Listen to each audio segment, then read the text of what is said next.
জ্বালানি ও বিদ্যুৎ সংকটে বিপর্যয়ের মুখে পোল্ট্রি শিল্প। একদিকে ঘন ঘন লোডশেডিং, অন্যদিকে জ্বালানির উচ্চ মূল্য। সব মিলিয়ে ব্যবসা টিকিয়ে রাখতে হিমশিম নরসিংদীর খামারিদের। প্রচণ্ড গরমে প্রতিদিনই মারা যাচ্ছে খামারের মুরগি, এতে ডিম ও মাংসের উৎপাদনও কমেছে। বাজারে ব্রয়লার মুরগি ও ডিমের সংকটের পাশাপাশি পোল্ট্রি ব্যবসা নিয়ে খামারিদের মাঝে দেখা দিচ্ছে অনাগ্রহ। পোল্ট্রি খামারি রফিকুল ইসলাম একসময় 10 থেকে 15,000 মুরগির বিশাল খামার থাকলেও বর্তমানে মাত্র একটি খামারে 3,000 মুরগি আছে। বছরের পর বছর ক্রমাগত লোকসানের নাভিশ্বাস এই খামারির। জেলা শহরে কোথাও কোথাও 3 থেকে 4 ঘন্টা, আবার কোথাও তারও বেশি লোডশেডিং চলছে। বিদ্যুতের এই দুরবস্থায় চরম ক্ষতির মুখে খামারিরা।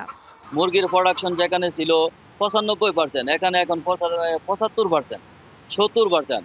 মুরগি ঠিকমতো খাবার দিতে পারছে না, মুরগি বিভিন্ন রোগে আক্রান্ত হচ্ছে। একই চিত্র সবগুলো উপজেলায়। লাভের আশা বাদ দিয়ে পুঁজি নিয়ে দুশ্চিন্তায় রয়েছেন খামারিরা। অনেকে ব্যবসা ছেড়ে দিয়েছেন, কেউ কেউ ঋণের দায় মাথায় নিয়ে খামার চালাচ্ছেন। বিদ্যুৎ দেখা গেছে কালকে একটা রাত গেছে, সারা রাত্রির মধ্যে 2 ঘন্টা ছিল। আর আজকে এই যে সকালের থেকে গেছে, বিদ্যুৎ গেলে কমপক্ষে 7-8 ঘন্টা। বিদ্যুতের ঘাটতি মেটাতে অতিরিক্ত ডিজেল পুড়িয়ে জেনারেটর চালাতে গিয়ে খামারিদের খরচ বহুগুণ বেড়ে গেছে। 180 থেকে 200 মেগাওয়াট চাহিদার বিপরীতে সরবরাহ বেশ কম। সংকট নিরসনে নির্মিত গ্রিড চালু হলে অবস্থার পরিবর্তন হবে বলে আশা পল্লী বিদ্যুৎ সমিতির। আমাদের আগের মতো লস নেই। আজ 15 দিন যাবো আমরা মোটামুটি ভালো পজিশন আছি। এটা সবসময় থাকে।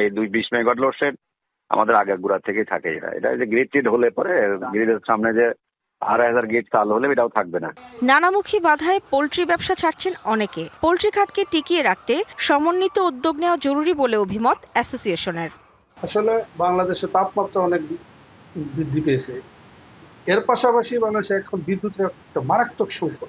এতে তার মুরগি এই গরমে মুরগি তার লালন পালনে অনেক কষ্ট হচ্ছে, যে কারণে মুরগি মারা যাচ্ছে, খামারিরা ক্ষতিগ্রস্ত হচ্ছে।